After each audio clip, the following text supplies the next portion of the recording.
ডাক্তারের কাছ থেকে নিয়ে আমি ঔষধ গ্রহণ করে থাকি, তবে একজন পাক্কা ইমানদার খোদার কসম তার বিশ্বাস হইতেছে কেবল আল্লাহর হুকুম নবীর তরিকা সুন্নাত হিসাবে চিকিৎসা গ্রহণ করেছি, তা না হইলে এই ঔষধের কোনো ক্ষমতা নাই। ঠিক কিনা? আল্লাহ বলেন ইন্নাল্লাযীনা ক্বালু রাব্বুনাল্লাহ, যারা ইমানের ব্যাপারে বলেন আমার রব হইতেছেন আমার আল্লাহ, আমার রব আমার সব, আমার রব ইজ্জতের মালিক, জিল্লতের মালিক, রিজিকের মালিক, হায়াতের মালিক, মৌতের মালিক, সন্তান দেওয়ার মালিক। কুলিল্লাহুম্মা মালিকাল মুলকি তু'তিল মুলকা মান তাশাউ ওয়া তানজি'ুল মুলকা মিম্মান তাশাউ ওয়া তু'ইজ্জু মান তাশাউ ওয়া তুযিল্লু মান তাশাউ বিয়াদিকাল খায়র ইন্নাকা আলা কুল্লি শাইইন কাদির। تولج الليل في النهار وتولج النهار في الليل وتخرج الحي من الميت وتخرج الميت من الحي وترزق من تشاء بغير حساب। কেউ যখন এমন ভাবে ঈমান নিয়ে আসলো, শুধু ঈমান নিয়ে আসলে চলবে না, ঈমানের পরীক্ষা দেওয়া লাগবে। সুম্মাস্তাকামু, ইমানের পরীক্ষার মধ্যে মজবুতি অর্জন করলো, অটল অবিচল থাকলো, দারিদ্রতার কারণে কোনোদিন ইমান থেকে বিচ্যুত হয়ে যায় নাই, কোন জালেমের জুলুমের কারণে ইমান থেকে দূরে সরে যায় নাই, কোনোদিন অভাবের তাড়নায় পড়ে ইমান বিক্রি করে দেয় নাই, বরং ইমান এত মজবুত, অভাব আরো যতই থাকুক না কেন, পরীক্ষা আরো যতই হোক না কেন, তখন সেই পরীক্ষার মধ্যে উত্তীর্ণ হওয়ার চেষ্টা করি, সবরের মাধ্যমে সেই পরীক্ষায় উত্তীর্ণ হয়ে যায়। অন্য জায়গায় আল্লাহ বলেছেন ইয়া আইয়ুহাল্লাযীনা আমানুস্তাঈনু বিস-সাবরি ওয়াস-সালাহ, ঈমানদার নামাজ আর সবর এই দুইটা জিনিস দিয়া এই পরীক্ষায় পাস করবা। ঈমানের পরীক্ষার মধ্যে আবার সবর চলে আসে। ঈমানের পরীক্ষা যেমন দিয়েছিলেন আল্লামা ইনায়াতুল্লাহ রাহমাতুল্লাহি আলাইহি সাহেবে পাঞ্জেগাঞ্জ, যিনি ঈমানের পরীক্ষা দিয়েছেন কিন্তু ঈমান বিক্রি করে দেন নাই। ঈমানের পরীক্ষা কেমন দিয়েছিলেন? ইংরেজ প্রশাসন তাকে অ্যারেস্ট করলো, গ্রেফতার করে যখন বন্দী করলো, জিন্দান খানার মধ্যে আবার তাকে রেখে দিল। বেইজ্জত করার জন্য একজন আলেম দ্বীন তার দাড়ি কেটে দেওয়া হইল। বেইজ্জত করার জন্য এবার তার শরীরের জামা খুলে ফেলা হইল। ড্রেস কোড হিসাবে হারামের মধ্যে লিপ্ত করার জন্য, অর্থাৎ সার্বক্ষণিক ভাবে যেন একটা হারামের মধ্যে লিপ্ত থাকি, হাঁটুর উপর পর্যন্ত শর্ট প্যান্ট পরাইয়া দেওয়া হইল। আর তাকে এবার সশ্রম কারাদণ্ড দেওয়া হইল।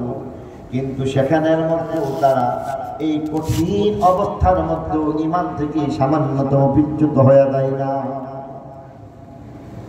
মাল্টার মধ্যে যে সমস্ত ওলামা হযরত ঈমানের পরীক্ষা দিয়েছিলেন, জেল জুলুম নির্যাতনের মধ্যেও ঈমানের পরীক্ষা দিয়েছেন। ঈমানের পরীক্ষা দিতে হয়েছিল ইংরেজ খেদাও আন্দোলনের মধ্যে ওলামায়ে কেরামদেরকে, যারা কিনা এমন হয়েছে 10,000 ওলামায়ে কেরামের বৃদ্ধাঙ্গুলিকে কেটে ফেলা হয়েছিল। কলম যেন ধরতে না পারে, কোরআনের কথা যেন বলতে না পারে, 10,000 ওলামায়ে কেরামের বৃদ্ধাঙ্গুলিকে কেটে ফেলে তাদেরকে ঈমান থেকে সরায় দেওয়ার চেষ্টা করা হয়েছিল। কিন্তু সুম্মাস্তাকামু, তখনও তারা সেই ঈমানের অবস্থার মধ্যে অটল ছিল, কোন অবস্থাতেই জালেমের সাথে ঈমান বিক্রি করে দেয় না। কলকাতা থেকে হিন্দুস্তানের দিল্লি পর্যন্ত গ্র্যান্ড ট্রাঙ্ক রোড রয়েছে, যেখানে ওলামায়ে কেরামদেরকে বন্দী করা হয়েছিল। প্রথমে শেষমেশ তাদেরকে ফাঁসি দেওয়া হয়েছিল। কিন্তু ব্যতিক্রমী ফাঁসি হইল এমন, যাদেরকে ফাঁসি দেওয়া হয়েছিল পা উপরের দিকে ঝুলাইয়া দেওয়া হয়েছিল, মাথা নিচের দিকে করা হয়েছিল, পানি পানি বলে চিৎকার করেছিল। প্রত্যেকটা গাছের মুখ ডালের মধ্যে একজন একজন আলেমকে পাওয়া গেছে, যারা এমন ভাবে পানি পানি বলে চিৎকার করেছিল, কিন্তু তাদেরকে পানি দেওয়া হয়নি। এক সময় সেই উলামায়ে কেরাম তারা পানি না খেয়ে শহীদ হয়ে যায়। এক সময় সেই উলামায়ে কেরাম তাদের শরীর, রক্ত, চক্ষু, শরীরের গোশত, চিল শুকুন কামড়ে কামড়ে খেয়েছিল। 10,000 উলামায়ে কেরাম যাদেরকে এমন ভাবে সেখানে রাখার পরে শেষমেশ প্রত্যেকটা গাছের মধ্যে লটকে রাখা হয়েছিল। কমপক্ষে 10,000 উলামায়ে কেরামের লাশ শুকি হয়েছিল। ইমানের পরীক্ষা দিয়েছিলেন হযরত মোল্লা মাহমুদ রহমাতুল্লাহি আলাইহি। ইমানের পরীক্ষা দিয়েছিলেন শাইখুল হিন্দ মাহমুদ হাসান দেওবন্দি রাহিমাহুল্লাহ, যাকে ইংরেজরা জেলখানার মধ্যে বন্দী করে রাখলেন। তাহাজ্জুদের সময় প্রত্যেক দিন তাকে ডাকা হইল। প্রতিদিন তাকে তাহাজ্জুদের সময় জিন্দাখানার মধ্যে নিয়ে গেলেন। সেখানের মধ্যে নিয়া প্রতিদিন লোহার শলাকাটি আগুনের মধ্যে গরম করা হইল। আর এমন ভাবে গরম করে করে লাল রঙের লোহার শলাকা তার পাঁজরের মধ্যে লাগাই দেওয়া হইত, তার এমন উরুর মধ্যে লাগাই দেওয়া হইত। হাঁটু থেকে কোমর পর্যন্ত সবকিছুকে এমন ভাবে পুরাইয়া পুরাইয়া জ্বালিয়ে দেওয়া হয়েছিল। এখানে ইমানের পরীক্ষা দিয়েছে। কিন্তু এই কথা কোনদিন কাউকে বলেন নাই, বুঝাইতে দেন নাই, বুঝতে দেন নাই। নিজের ছাত্র শাইখুল ইসলাম হযরত মাদানী ওরই সাথে ছিলেন, কিন্তু তিনিও জানেন না। আর যখন জেনে গেলেন তখন উস্তাদ বলে দিলেন, সাবধান, ইমানের পরীক্ষা যে আমি দিচ্ছি এটা কাউকে বলবা না। শাইখুল হিন্দ মাহমুদ হাসান দেওবন্দি রাহমাতুল্লাহি আলাইহি তিনি এক সময় যখন তার লাশ ধৌত করার প্রয়োজন পড়লো, তখন লোকেরা দেখেন হাড্ডি ছাড়া কিছুই নাই। কেউ কেউ এবার জিজ্ঞাসা করলেন এর আসল ঘটনা শাইখুল ইসলাম হযরত মাদানী ছাড়া কেউ জানবে না, তার কাছে জিজ্ঞেস করো। হযরত মাদানী এবার চোখ মুছতে মুছতে বললেন, নিষেধ ছিল এতদিন বলা, এতদিন বলতে পারি নাই। এই হলো ঘটনা। লোহার শলাকা গরম করে করে, রড গরম করে করে যখন লাল হয়ে যেত, এটা দিয়ে শেখের যে হাড্ডি, হাড্ডির উপরের অংশে চামড়া, গোশত সবকিছুকে জ্বালিয়ে দেওয়া হয়েছে। শুধু তাই নয়, ইংরেজ খেদাও আন্দোলনের মধ্যে দেখা গেছে সর্বশেষ হযরত মাদানী মাল্টা কালাপানির জেলখানার মধ্যে বন্দী হয়ে গেছেন। মাল্টা কালাপানির বন্দীখানার মধ্যে যখন বন্দী হয়ে গেলেন, সেখানের মধ্যে কারো সাথে সাক্ষাতের ব্যবস্থা নাই। বর্তমান জেলখানার মধ্যে সাক্ষাতের ব্যবস্থা আছে, কিন্তু সেই জেলখানার মধ্যে সাক্ষাতের ব্যবস্থা হয় না।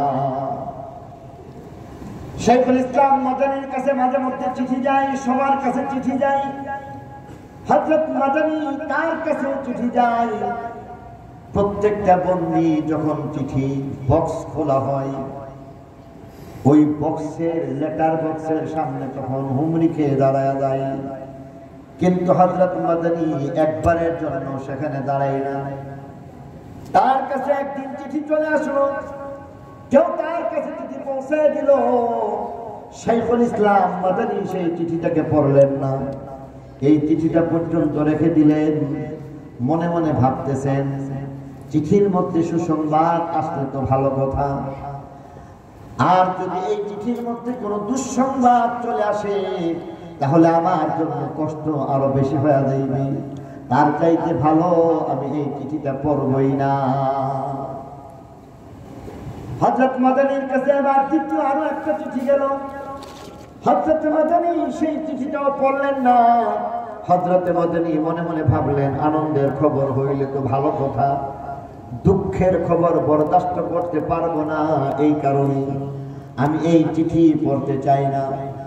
একটার পরে একটা চিঠি আসতেছে, একটার পরে একটা চিঠি আসতেছে। প্রত্যেকটা চিঠির মধ্যে কিছু না কিছু খবর তো অবশ্যই রয়েছে। হযরত মাদানী সেই চিঠিগুলি পড়েন না। হযরত মাদানী সেই চিঠিগুলি রেখে দিলেন। হঠাৎ কেমন যেন একবার তার মনটা হঠাৎ উতালা হয়ে যায়। মনে মনে চিন্তা করলেন, অনেকগুলি চিঠি একত্রিত হয়েছে।